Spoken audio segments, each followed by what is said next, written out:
ভুল স্ক্রিপ্ট দিলেন তো ভাই। জাভাস্ক্রিপ্ট না। আজকে কথা বলবো ডকার নিয়ে। আমার লাইফে ফার্স্ট কোড লিখি ক্লাস 5 এ থাকতে। হাই স্কুল, কলেজ, ইউনিভার্সিটি মিলিয়ে প্রায় 22 বছর ধরে কোড করে আসছি।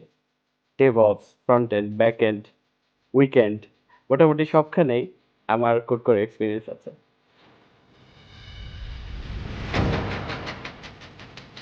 এরকম কতবার হয়েছে যে কোড আমার মেশিনে কাজ করছে কিন্তু সার্ভারে বা অন্য আরেকজনের মেশিনে কাজ করছে না। ঠিক এই প্রবলেমটাই সলভ করে ডকার, একটা কন্টেনার ক্রিয়েট করার মাধ্যমে। ডেভেলপার ভাই ও বোনেরা, ডকার না জানলে কিন্তু ক্যারিয়ারের গ্রোথ আটকে যেতে পারে। এমনিতেই পুরো ওয়ার্ল্ড এখন মুভ করছে রিমোট কালচারে। ক্যারিয়ারে টিকে থাকতে হলে আজ হোক কাল হোক ডকার কিন্তু শেখাই লাগবে।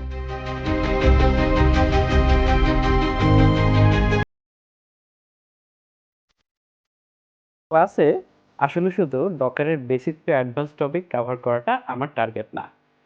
আপনার ওয়ার্কফ্লোতে ডকার কতভাবে ব্যবহার করা যায় তার সবগুলো real life case study share করব আপনাদের সাথে।